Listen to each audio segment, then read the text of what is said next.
Good morning बच्चों। आज हम लोग पढ़ेंगे कक्षा 10 की बायोलॉजी। हम लोग पढ़ेंगे कक्षा 10 की बायोलॉजी, क्लास 10 बायोलॉजी पढ़ेंगे हम लोग, ठीक ना। बायोलॉजी बायोलॉजी में बच्चों हम लोग पढ़ेंगे जैव प्रक्रम, जैव प्रक्रम जिसे हम लोग क्या कहते हैं, लाइफ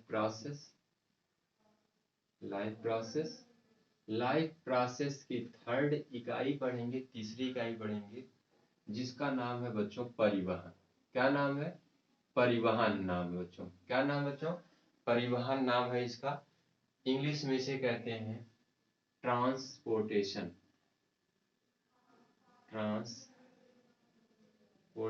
इसे कहते हैं बच्चों इंग्लिश में कहते हैं ट्रांसपोर्टेशन। हमारा जैव प्रक्रम का ये तीसरी इकाई है, जिसका नाम है परिवहन। परिवहन कहते किसे हैं बच्चों? देखिए, जो परिवहन शब्द है बच्चों, ये दो शब्दों से मिलकर बना है। एक है परि, दूसरा है वाहन। वाहन का अर्थ होता है कि एक स्थान से किसी वस्तु को ले जाना, एक स्थान से किसी वस्तु को ले जाना, और या किसी स्थान से किसी वस्तु को ले आना। अर्थात किसी वस्तु का एक स्थान से ले जाना, या वहां से या कहीं से किसी स्थान से किसी वस्तु को लेके आना, ये होता है वाहन का अर्थ। परि का मतलब होता है बच्चों चारों तरफ। परि का मतलब होगा चारों तरफ, अर्थात चारों तरफ से किसी वस्तु को चाहे हम लेके जाएं या किसी वस्तु को लेके आए, उसी को क्या कहते हैं बच्चों? परिवहन कहते हैं। यदि हमारे शरीर की बात करें, सजीवों की बात करें, तो सजीवों में किस चीज को ले जाया जाता है, किस चीज को ले आया जाता है? तो कहने का मतलब कि अगर हम बच्चों देखा जाए तो यहाँ से जितने भी सजीव होते हैं, सजीव भोजन ग्रहण करते हैं, पोषक पदार्थ ग्रहण करते हैं, और पोषक भोजन पचता है तो वो पोषक पदार्थ जो होते हैं वो ब्लड में मिलते हैं, और वही ब्लड क्या करता है, उस ऊर्जा को, उस पोषक तत्व को हमारे शरीर में उपस्थित जितनी भी कोशिकाएं हैं, सभी कोशिकाओं तक उस ऊर्जा को ले जाने का कार्य करता है। फिर हमारी कोशिकाएं जो हैं, वहां पे कोई अनुपयोगी पदार्थ यदि है, उपस्थित है या बन गया है, तो फिर उसे शरीर से बाहर निकालने के लिए हमारा ब्लड क्या करता है, रक्त क्या करता है, वहां से अनुपयोगी पदार्थों को लाके उत्सर्जी अंगों तक पहुंचा देता है। यही रक्त का, या कह सकिएगा कि ग्रहण किए गए किसी पदार्थ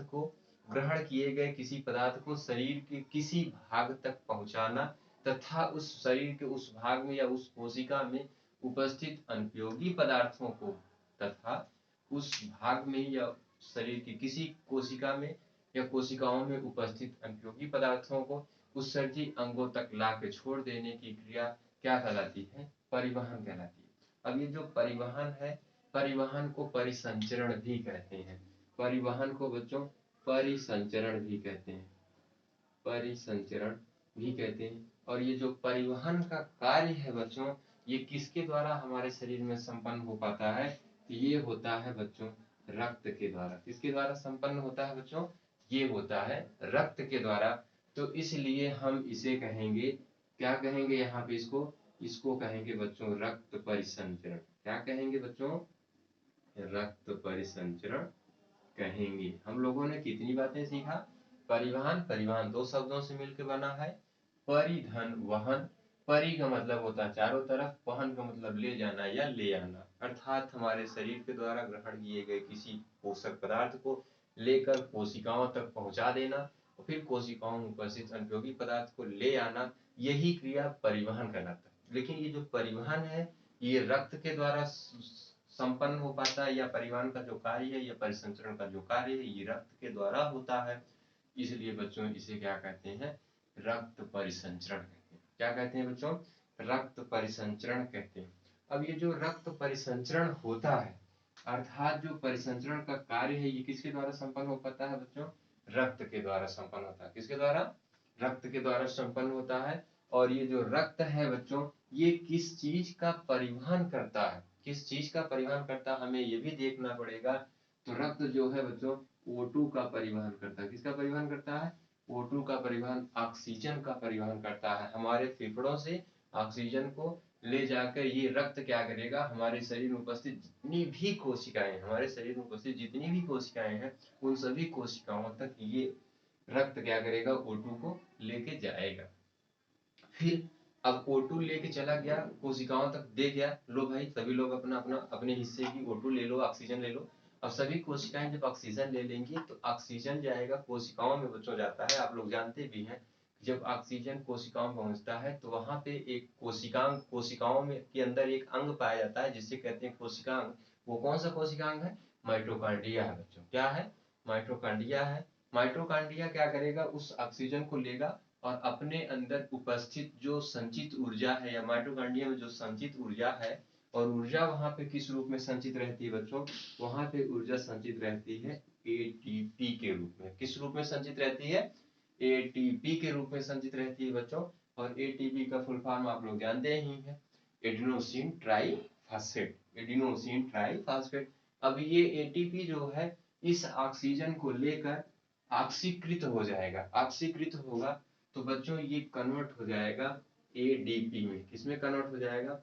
एडीपी में कन्वर्ट हो जाएगा। और एडीपी का फुल फॉर्म आप लोग जानते होंगे, एडिनोसिन डाईफॉस्फेट। एडीपी का फुल फॉर्म होता है एडिनोसिन डाईफॉस्फेट। अब यहाँ से जब एडीपी में कन्वर्ट होगा तो अपार मात्रा में ऊर्जा मुक्त होगी। अपार मात्रा, बहुत अधिक मात्रा में यहाँ पे क्या होगी, ऊर्जा मुक्त होगी बच्चों। और उस ऊर्जा का प्रयोग कर हमारी कोशिकाएं जीवित रहती हैं, अपने सारे जैविक क्रिया या जैविक प्रोसेस करती हैं। लेकिन यहाँ पे जो ऊर्जा होता है, ये एटीपी जो होता है ये ग्लूकोज का रूप होता है। ग्लूकोज का क्या होता है बच्चों? रूप होता है, ठीक ना। अब ये ग्लूकोज जो होता है इसका फार्मूला होता है C6H12O6 होता है बच्चों। यहाँ पे हम ये समझाना चाह रहे हैं फार्मूला कहकर कि यहाँ पे कार्बन पाया जा रहा है, कार्बन ये पाया जा रहा है, और ये कार्बन बच्चों ऑक्सीजन से जुड़कर बना देता है कार्बन डाइऑक्साइड, CO2 बना देता है। CO2 बन जाता है। और ये ही CO2 जो होता है हमारी कोशिकाओं के लिए अनुपयोगी पदार्थ बन जाता है। यहीं पे ये CO2 क्या बनेगा बच्चों? हमारी कोशिकाओं के लिए एक अनुपयोगी पदार्थ बन जाता है। अब इस अनुपयोगी पदार्थ को फिर शरीर से बाहर लाना है। तो देखिए देखिए वातावरण है, वातावरण है बच्चों। वातावरण से O2 रक्त लेके जा रहा है कहाँ पे? सेल के पास लेके जा रहा है। और सेल से CO2 को ब्लड रक्त हमारा क्या कहाँ लेके जाएगा? कहाँ लेके जाएगा? वातावरण में। अर्थात वातावरण से कार्बन डाइऑक्साइड ऑक्सीजन लेना, लेके कोशिकाओं तक पहुंचा देना, और कोशिकाओं में उपस्थित रक्त को वातावरण में छोड़ देना। ये क्या कहलाता है? रक्त के द्वारा रक्त परिसंचरण कहलाता है। क्या कहलाता है? रक्त परिसंचरण कहलाता है। हम समझ रहे थे कि जो रक्त परिसंचरण है ये किन किन चीजों का परिसंचरण करता है।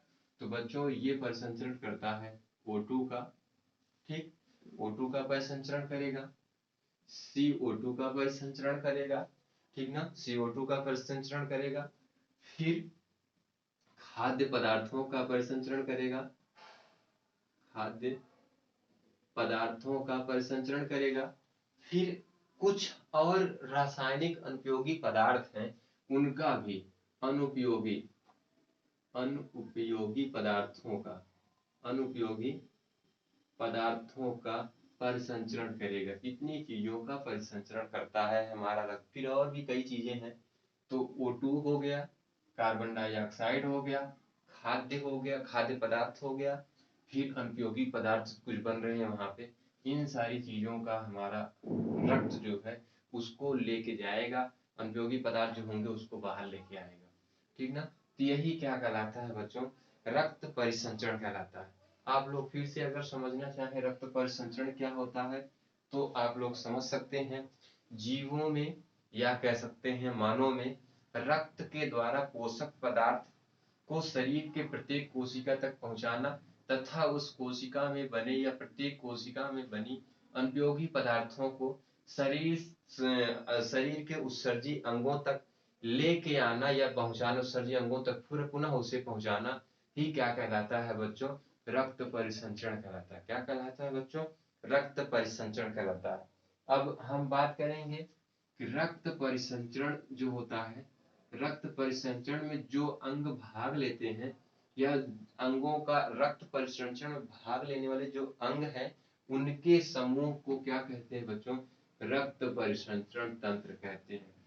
रक्त परिसंचरण जो क्रिया है, इस क्रिया में जो जो अंग भाग लेते हैं, जो जो अवयव हमारे शरीर के या किसी भी जीव का जो जो शरीर का जो जो भाग या जो जो अवयव उस क्रिया रक्त परिसंचरण में भाग लेगा, उनके सभी समूहों को एक साथ हम क्या कह देते हैं बच्चों?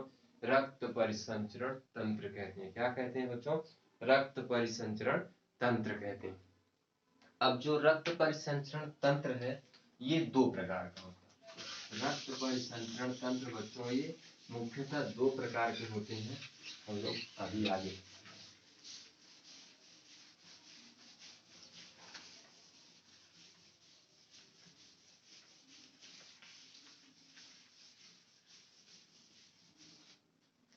रक्त परिसंचरण मानव सभी जीवों की बात करें तो जो रक्त परिसंचरण है, रक्त परिसंचरण तंत्र जो होते हैं ये दो तरह के होते हैं।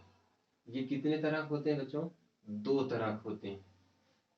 पहला वह रक्त परिसंचरण, ऐसा परिसंचरण तंत्र जिसमें रक्त जो होता है बिना किसी नली से या बिना किसी वाहिनी की मदद से सीधे ऊतक या कोशिकाओं के संपर्क में आती है। ऐसे परिसंचरण तंत्र को क्या कहते हैं? खुला रक्त परिसंचरण। पहला जो यहाँ पे परिसंचरण तंत्र है वो है बच्चों खुला रक्त परिसंचरण। खुला रक्त परिसंचरण, खुला रक्त परिसंचरण तंत्र, ठीक ना। और दूसरा जो है वो है बच्चों बंद रक्त परिसंचरण तंत्र, ठीक ना। हमें यही समझना है कि जो खुला रक्त परिसंचरण तंत्र है ये क्या है, बंद रक्त परिसंचरण तंत्र है ये क्या है। देखिए बहुत ध्यान से समझेंगे बातों को, बहुत ही आसान भाषा में और सरलता से सीखेंगे हम लोग। ये खुला रक्त परिसंचरण तंत्र क्या होता है, बंद रक्त परिसंचरण तंत्र क्या होता है।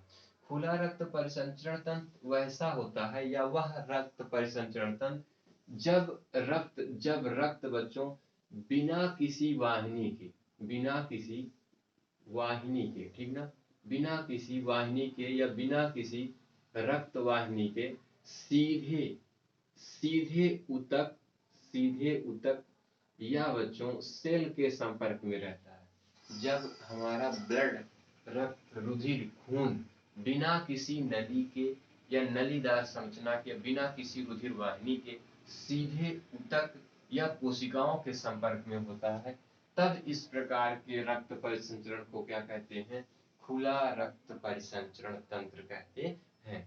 तब इस प्रकार के रक्त परिसंचरण तंत्र को क्या कहते हैं बच्चों, खुला रक्त परिसंचरण तंत्र कहते हैं। अब ये जो खुला रक्त परिसंचरण तंत्र है कि कहाँ कहाँ होता है, किस प्रकार के जीवों में होता है, तो पहली चीज बता दे बच्चों, एनीलिडा संघ के जितने जीव होते हैं, एनीलिडा संघ के, ठीक ना, एनीलिडा किंगडम, ठीक ना, एनीलिडा, सॉरी किंगडम नहीं, phylum, Annelida phylum, Annelida phylum संघ के जो जीव होते हैं, जैसे अगर हम बात करें बच्चों केंचुआ, केंचुआ जो होता है इसमें खुला रक्त परिसंचरण तंत्र होता है। इसके शरीर का हम काट पीट के कितना भी देखें, इसके शरीर में कहीं नस जैसी संरचना या रुधिर वाहिनी जैसी संरचना हमको नहीं मिलेगा। इसका जो ब्लड होता है सीधे ऊतकों के संपर्क में होता है, या हम कह सकते हैं सीधे कोशिकाओं के संपर्क में होता है। वहीं पे अगर एक चीज और देखें बच्चों तो हमको आर्थ्रोपोडा मिलेगा, आर्थ्रोपोडा आर्थ्रोपोडा संघ के जितने भी आर्थ्रोपोडा फाइलम के जितने भी जीव होते हैं, अगर हम बात करें बच्चों बिच्छू की, ठीक ना, मच्छर की, काकरोच की, ठीक ना, मकड़ी की, ठीक ना, मकड़ी की, ऐसे ये सभी जितने आर्थ्रोपोडा संघ के जितने भी जीव हैं, सब में फाइलम एनेलिडा, फाइलम आर्थ्रोपोडा संघ के जितने जीव हैं, सब में बच्चों खुला रक्त परिसंचरण तंत्र पाया जाता है।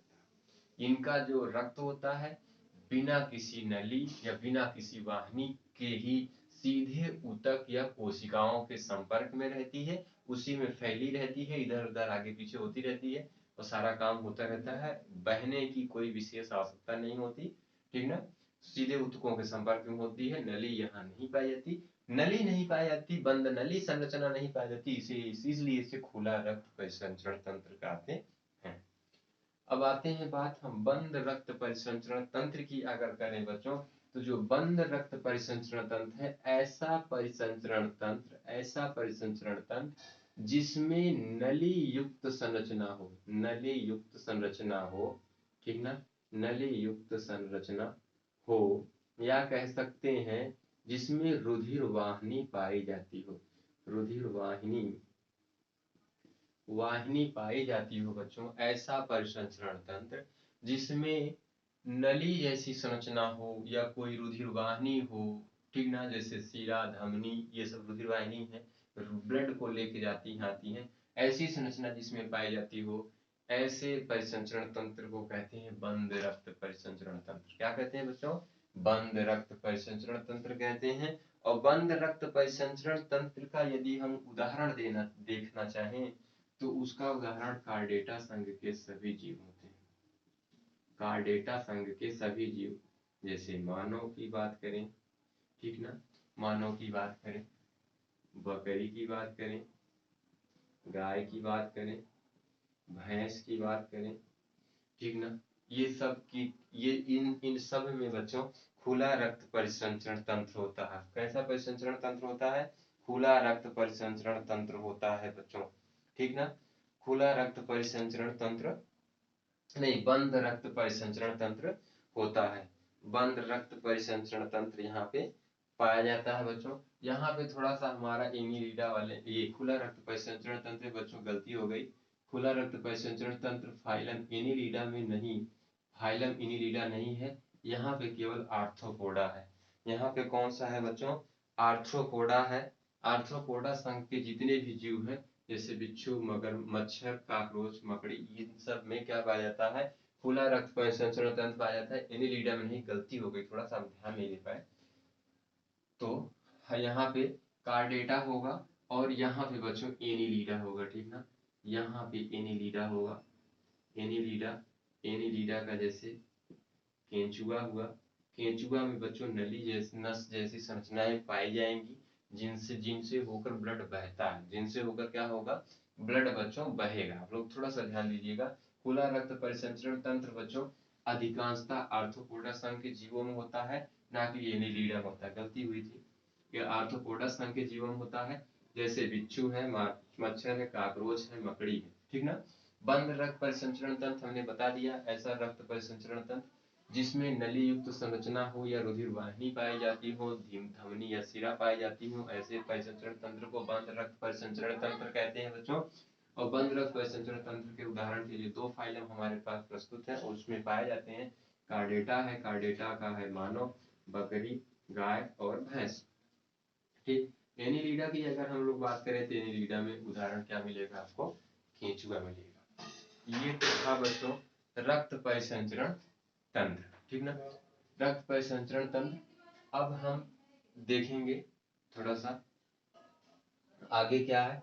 तो आगे यहाँ पे आपको बच्चों मिलेगा, यहाँ पे आगे देखिए आपको क्या मिलेगा यहाँ पे बच्चों, यहाँ पे मिलेगा मानव में परिसंचरण तंत्र। अब हमें देखना है मानव में बच्चों, हम पौधों में भी परिसंचरण तंत्र देखेंगे, मानव में भी परिसंचरण देखेंगे, लेकिन सबसे पहले स्टार्ट करेंगे मानव में परिसंचरण तंत्र।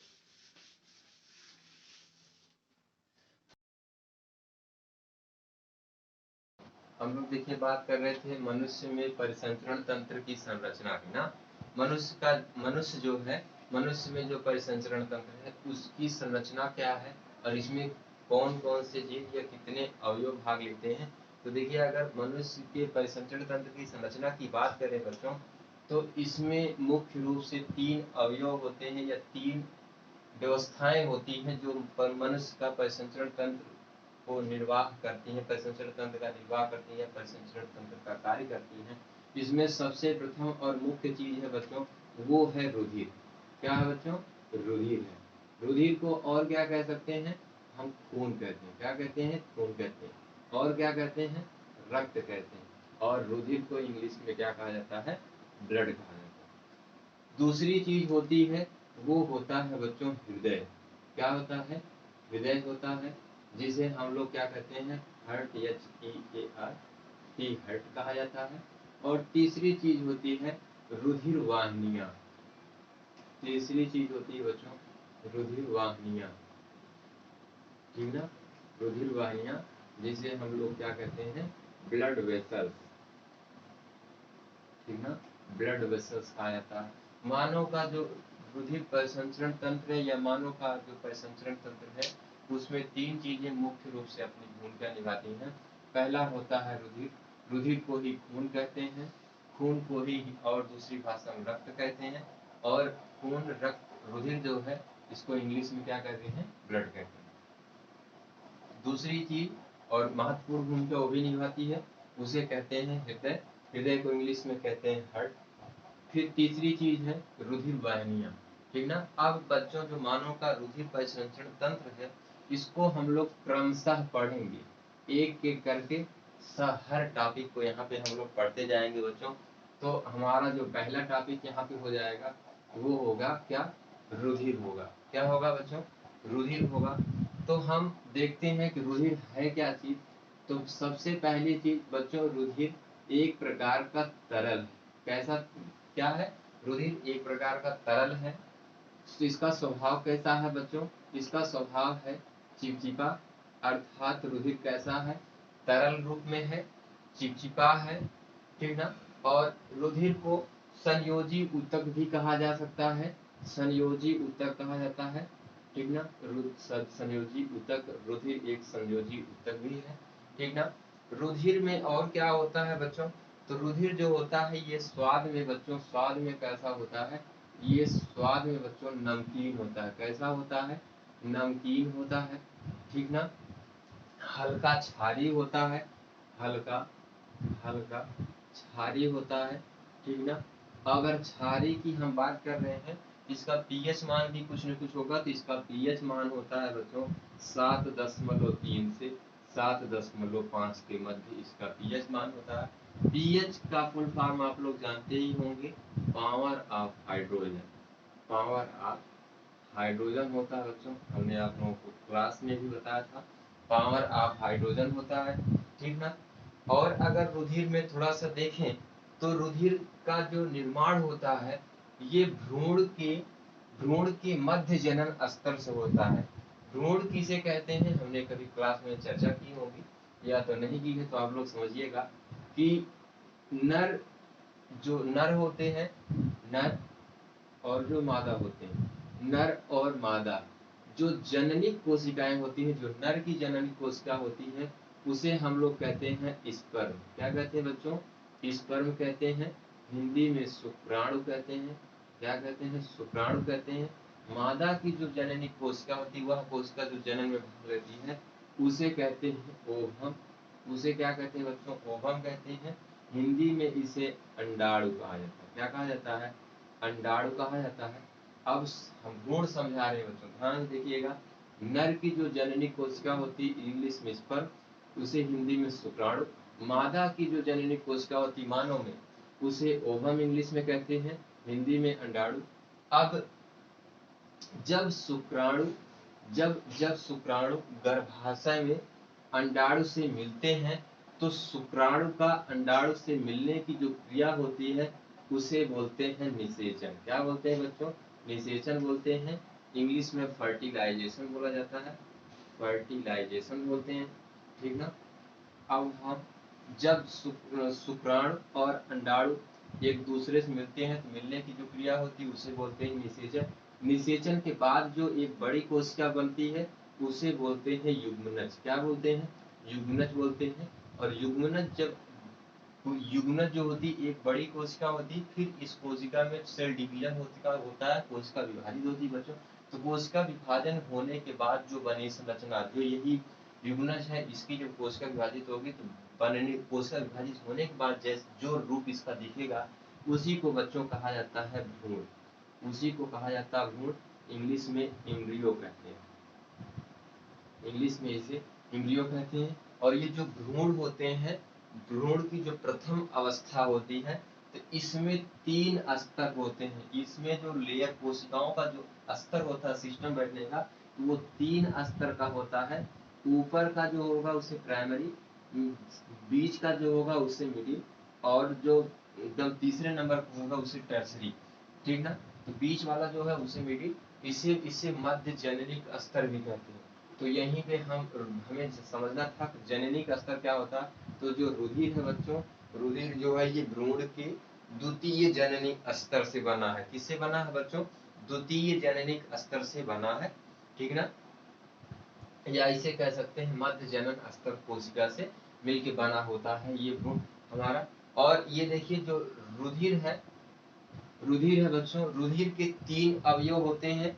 ठीक ना? रुधिर में टोटल 3 अवयव होते हैं। वो जानने से पहले हम जानते हैं कि जो औसत औसत दर्जे का जो आदमी होता है या औसत दर्जे का जो मानव होता है, उसमें उसके शरीर में औसत दर्जे के मानव के शरीर में 5 से 6 लीटर रक्त पाया जाता है। औसत दर्जे का जो मानव होता है उसमें 5 से 6 लीटर बच्चों रक्त पाया जाता है। अगर हम पूछें या जानना चाहें तो हम जान सकते हैं कि जो मानव का भार है, यदि कोई मानव है उसका भार 70 किलो है। ठीक ना? 70 केजी है। या मत इसको देखिए, ये सोचिए कि जो मानव का भार है उस भार के अनुपात में रुधिर का कितना मान होता है। तो रुधिर का जो मान होता है वो बच्चों 7 से 8% रुधिर होता है।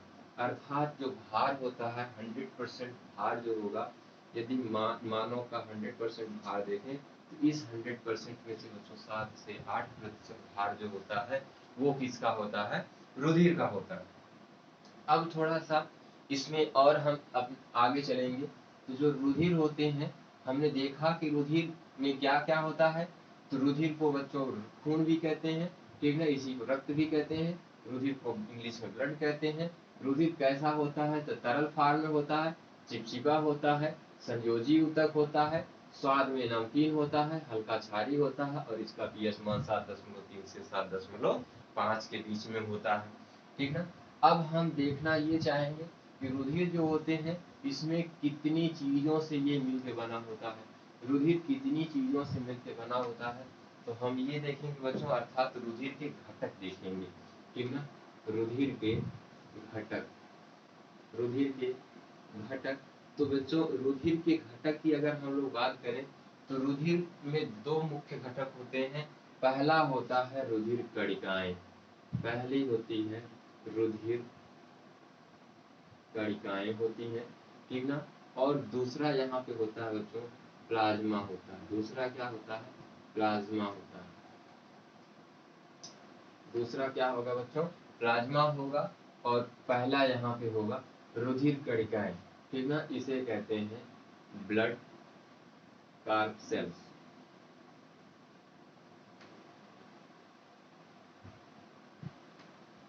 कार्प सेल्स कहते हैं। ठीक ना? ब्लड कार्प सेल्स कहते हैं रुधिर कणिकाएं। और ये जो रुधिर कणिकाएं होती हैं बच्चों, यदि इनकी हम लोग बात करें तो रुधिर कणिकाएं जो होती हैं ये 3 प्रकार की होती हैं। लेकिन पहले हम बात करेंगे कि ये जो रुधिर के घटक हैं उसके 2 घटक हैं। पहला है रुधिर कणिकाएं, दूसरा है प्लाज्मा। अगर हम रुधिर को 100% में अगर हम लोग रखें, 100% में अगर रुधिर को हम लोग रखते हैं बच्चों, तो इसमें से जो रुधिर कणिकाएं हैं इनका मान हो जाएगा 45%। इनका मान कितना होता है? 45%। यानी जो हमारा रक्त है तो उसमें 45% बच्चों रुधिर कणिका होगी, जबकि 55% क्या होगा, प्लाज्मा होगा। 45% रुधिर कणिकाएं होंगी, जबकि 55% क्या होता है बच्चों, उसमें प्लाज्मा होते हैं। अब यहाँ पे और देखें तो जो ये रुधिर कणिकाएं हैं ये बच्चों 3 तरह की होती हैं। कितने तरह की होती हैं, 3 तरह की होती हैं। पहली जो होती है उसे कहते हैं रेड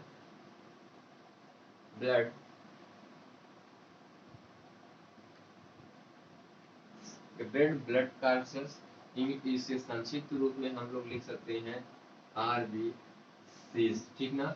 हिंदी में इसे कहते हैं लाल रक्त कणिका, लाल रक्त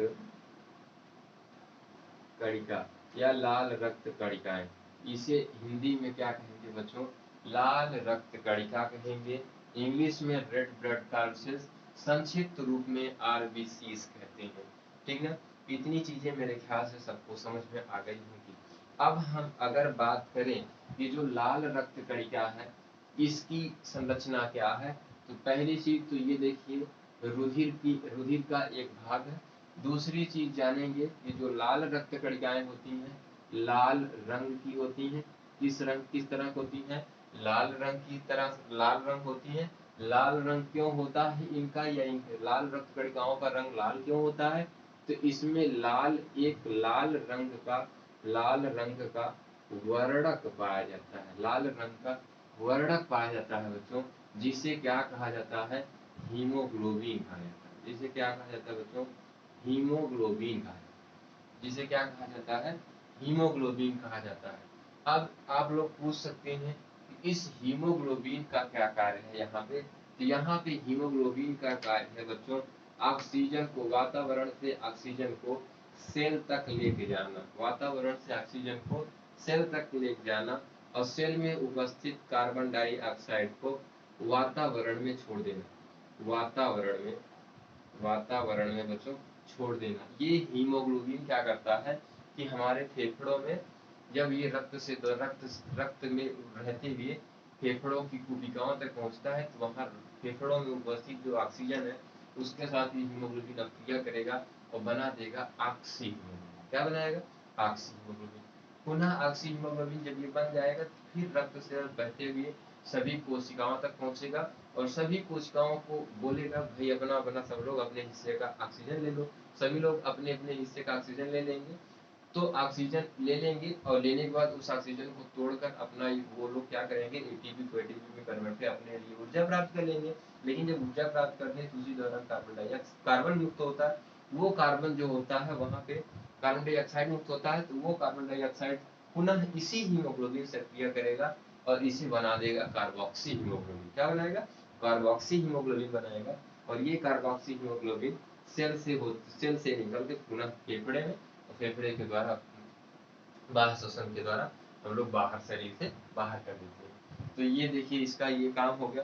दूसरी चीज अगर हम लोग देखें कि ये जो लाल रक्त कणिकाएं हैं इनका जीवन काल कितने दिन का होता है, इनका जीवन काल होता है कितने दिन का होता है, तो ये जो लाल रक्त कणिकाएं हैं बच्चों 120 दिन तक इनका क्या होता है बच्चों, जीवन काल होता है। 120 दिन का इनका जीवन काल होता है। अगर आप लोग ये भी पूछ सकते हैं कि सर ये लाल रक्त जो कणिकाएं हैं इनका जीवन काल 120 दिन का होगा, ठीक ना, लेकिन इनका थोड़ा सा संरचना बनाइए। तो संरचना में इनकी अगर हम इनकी ये जो लाल रक्त कणिकाएं हैं इनकी जो कोशिकाएं हैं ये कैसी होती है, तो केंद्रक रहित कोशिकाएं होती हैं। इनकी कोशिकाएं कैसी होती हैं बच्चों, केंद्रक रहित कोशिकाएं होती हैं, उभयतल होती हैं। दोनों तलों पर इनका दोनों तल बाहर की तरफ क्या होता है, उभरा हुआ रहता है। बाहर की तरफ कैसा रहता है बच्चों, उभरा हुआ रहता है। तो इसलिए कह सकते हैं कि इनकी जो कोशिकाएं होती हैं उभयतल कोशिकाएं, केंद्रक रहित उभयतल कणिकाएं होती हैं यहाँ पे, ठीक ना। और लाल रक्त कणिका का निर्माण कहाँ होता है, तो अस्थि मज्जा में होता है। कहाँ बच्चों, अस्थि मज्जा में होता है। लाल रक्त कणिकाओं का निर्माण कहाँ होता है बच्चों, अस्थि मज्जा में होता है। सब यहाँ याद करने की बात है। लाल रक्त कणिका को रेड ब्लड कार्सेल्स कहते हैं, संक्षिप्त रूप में आरबीसीज कहा जाता है। आरबीसी का रंग जो होता है लाल होता है, क्यों होता है, एक लाल रंग का वर्णक होता है जिसका नाम हीमोग्लोबिन होता है। हीमोग्लोबिन जो होता है ऑक्सीजन और कार्बन डाइऑक्साइड का यही परिवहन करता है। ब्लड में ऑक्सीजन और कार्बन डाइऑक्साइड का परिवहन कौन करता है बच्चों? तो हीमोग्लोबिन करता है, ठीक ना। ब्लड में हीमोग्लोबिन का परिवहन कौन करता है? नहीं, ऑक्सीजन और कार्बन डाइऑक्साइड का परिवहन कौन करता है? हीमोग्लोबिन करता है। हीमोग्लोबिन का रंग जो है लाल होता है, ठीक ना, इसीलिए हमारा रक्त जो होता है वो लाल दिखता है, ठीक ना। लाल रक्त कणिकाओं का जो जीवन काल होता है 120 दिन का होता है। ये जो कणिकाएं होती हैं केंद्रक रहित होती हैं, उभयतल होती हैं। लाल रक्त कणिकाओं का निर्माण अस्थिमज्जा लाल रक्त कणिकाओं का निर्माण कहाँ होगा? अस्थिमज्जा में होगा बच्चों। यहाँ पे एक पॉइंट और समझने की थी, जो लाल रक्त कणिकाएं हैं अस्थिमज्जा में इनका निर्माण होता है। फिर हीमोग्लोबिन हो गया, और जीवन काल हमने देख लिया 120 दिन का इनका जीवन काल होता है, ठीक ना, लाल रक्त कणिकाओं का। फिर अब जो अगला रुधिर कणिकाओं का जो अगला भाग है वो है बच्चों श्वेत रक्त कणिकाएं। क्या है वो बच्चों? श्वेत रक्त कणिकाएं हैं। हम लोग श्वेत रक्त कणिका देखेंगे। अभी तक हम लोगों ने लाल रक्त कणिका देखा। एक चीज और यहीं पे देखिए, बात ध्यान में आ गई बच्चों, जो लाल रक्त कणिकाएं हैं इनकी कमी से लाल रक्त कणिका अगर कम हो गया या हीमोग्लोबिन की मात्रा कम हो गई, ब्लड में हीमोग्लोबिन की मात्रा यदि बच्चों हीमोग्लोबिन की मात्रा यदि कम हो गई बच्चों, तो क्या होगा? हीमोग्लोबिन की मात्रा कम होने से हमें रक्ताल्पता हो जाएगी। रक्ताल्पता नामक एक बीमारी हो जाएगी, हमें रक्ताल्पता नामक एक बीमारी हो जाएगी, जिसे आप लोग गांव की भाषा में कह सकते हैं खून की कमी होना, ठीक ना। जब हीमोग्लोबिन की मात्रा घट जाएगी या संख्या घट जाएगी हमारे रक्त में, या लाल रक्त कणिकाओं की संख्या घट जाएगी, तो हमें रक्ताल्पता नामक बीमारी हो जाएगी, या हम उसे कह सकते हैं खून की कमी नामक बीमारी हो जाती है बच्चों। फिर अब हम बात करेंगे बच्चों किसकी? श्वेत रक्त कणिकाओं की। किसकी बात करेंगे बच्चों? श्वेत रक्त कणिकाओं की। जो दूसरा हमारा रुधिर के घटक है, रुधिर के घटक में रुधिर कणिकाओं के अंतर्गत जो दूसरा सिस्टम है वो है श्वेत रक्त कणिका। क्या है बच्चों? श्वेत रक्त कणिका, ठीक ना। इसे कहते हैं व्हाइट ब्लड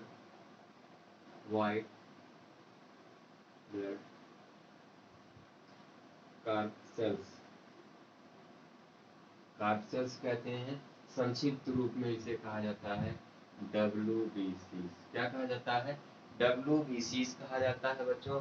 इन जो WBC होते हैं ये अमीबाग संरचना, इनकी संरचना कैसी होती है? अमीबाग होते हैं, अमीबा के समान इनकी संरचना होती है, ठीक ना। अमीबाग होते हैं, केंद्रक युक्त होते हैं, इनकी कोशिकाओं के मध्य केंद्रक पाए जाते हैं। क्या पाए जाते हैं बच्चों? केंद्रक युक्त, अर्थात इनके कोशिकाओं के मध्य केंद्रक पाए जाते हैं बच्चों। ये जो इनकी कोशिकाएं हैं ये लाल रक्त कणिकाओं की अपेक्षा आरबीसी की अपेक्षा क्या होती है बच्चों? ये बड़ी होती है। आरबीसी की अपेक्षा क्या होती है? ये बड़ी होती है बच्चों। रक्त में इनकी जो संख्या होती है, रक्त जो हमारा ब्लड है, ठीक ना, उनकी उसके अंदर यदि श्वेत रक्त कणिकाओं की संख्या की हम लोग बात करें बच्चों, तो उसकी संख्या हो जाएगी, संख्या की अगर हम लोग बात करें तो इनकी संख्या होती है 500 से 9500, 500 से 9000 के 9500 क्यूबिक प्रति क्यूबिक मिलीमीटर होती है। प्रति क्यूबिक मिलीमीटर होती है बच्चों, ठीक ना, प्रति क्यूबिक मिलीमीटर होती है बच्चों। श्वेत रक्त कणिकाओं का जो जीवन काल होता है, जो श्वेत रक्त कणिकाएं हैं, देखिए श्वेत रक्त कणिकाएं जो हैं, ठीक ना, श्वेत रक्त, ठीक है, कणिकाओं या कणिकाओं का, ठीक ना, कणिकाएं या कह सकते हैं कणिकाओं का, ठीक ना, कणिकाओं का जीवन काल एक से 2 दिन का होता है, ठीक ना। यानी कि जो श्वेत रक्त कणिकाएं हैं आज बनी तो 24 घंटे बाद या 48 घंटे बाद इनका नष्ट हो जाती हैं या ये मृत हो जाती हैं। इतनी चीजें हम लोगों ने जाना श्वेत रक्त कणिकाओं के बारे में। श्वेत रक्त कणिका को बच्चों व्हाइट ब्लड कार्सेल्स कहा जाता है। इनका आकार कैसा होता है? ये अमीबा के आकार के होते हैं, अमीबाब होते हैं। केंद्रक इसमें पाया जाता है और ये आरबीसी की अपेक्षा इनका आकार कैसा होता है? बड़ा होता है। ब्लड में यदि इनकी संख्या की बात करें, रक्त में इनकी कितनी संख्या होती है? तो 500 से 9500 प्रति क्यूबिक मिलीमीटर होती है। यानी कि 1 क्यूबिक मिलीमीटर में 500 से 9500 श्वेत रक्त कणिकाएं पाई जाएंगी। श्वेत रक्त कणिकाओं का जो जीवन होता है वो 1 से 2 दिन का होता है, 1 से 2 दिन का होता है बच्चों। ये हुई बात बच्चों श्वेत रक्त कणिकाओं, ये किसकी बात थी बच्चों? श्वेत रक्त कणिकाओं की। अब हम बात करेंगे बच्चों प्लेटलेट्स की, जो रुधिर का या रुधिर कणिकाओं का जो तीसरा घटक है। रुधिर कणिकाओं का जो तीसरा घटक बच्चों, जिसे हम लोग क्या कहते हैं? प्लेटलेट्स कहते हैं। क्या कहते हैं बच्चों? प्लेटलेट्स कहते हैं, या रुधिर प्लेटलेट्स कहते हैं। रुधिर, ठीक ना, रुधिर प्लेटलेट्स कहते हैं बच्चों। ये क्या होते हैं? हम लोग रुधिर प्लेटलेट्स देखेंगे, इसके बाद हमारी क्लास ओवर होगी बच्चों। देखिए रुधिर प्लेटलेट्स जो होते हैं ये भी केंद्रक रहित होते हैं। ये कैसे होते हैं? केंद्रक रहित होते हैं, केंद्रक रहित होते हैं, ठीक ना। केंद्रक रहित होते हैं, गोल होते हैं, या कैसे हो सकते हैं? अंडाकार हो सकते हैं। या कैसे हो सकते हैं? अंडाकार हो सकते हैं। केंद्रक रहित, गोल या अंडाकार इनकी संरचना होती है। जो रुधिर प्लेटलेट्स होते हैं ये कैसे होते हैं बच्चों? केंद्रक रहित होते हैं, गोल होते हैं या अंडाकार होते हैं, ठीक ना। यदि रुधिर में इनकी संख्या देखें बच्चों, यदि रुधिर में इनकी संख्या देखें बच्चों, तो 2 से 5 लाख, 2 से 5 लाख प्रति क्यूबिक मिलीमीटर इनकी संख्या होती है।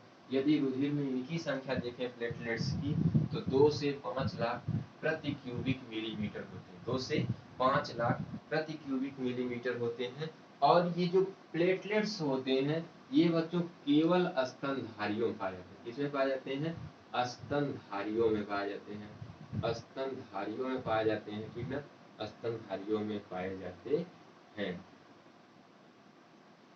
केवल स्तनधारियों में ये बच्चों पाए जाते हैं। ये और प्लेटलेट्स का क्या काम होता है बच्चों? तो प्लेटलेट्स जो होते हैं ये इनका मुख्य और जिस प्रचलित काम है वो होता है रक्त का थक्का जमाना, रक्त का थक्का जमाना या जमाने में मदद करना, ठीक ना, मदद करना। अर्थात जो प्लेटलेट्स होते हैं जब किसी को चोट लग जाती है, कहीं भी चोट लग जाती है तो प्लेटलेट्स, रुधिर बाहर आता है, रुधिर में प्लेटलेट्स भी पाए जाते हैं और प्लेटलेट्स में एक विटामिन पाई जाती है, जो विटामिन के पाई जाती है, जो बच्चों रुधिर का थक्का जमाने में मदद करती है, ठीक ना। अब ये बात हुई, यहाँ तक हम लोगों ने पढ़ा प्लेटलेट्स तक। अगले टॉपिक में हम पढ़ेंगे, अगले वीडियो में हम पढ़ेंगे, क्या पढ़ेंगे बच्चों? प्लाज्मा पढ़ेंगे। क्या पढ़ेंगे? प्लाज्मा पढ़ेंगे। तब तक के लिए धन्यवाद और ध्यान से इसका नोट्स बनाइएगा, नोट्स हम दे देंगे, नोट्स बनाइएगा और इसको मेहनत से तैयार कीजिए।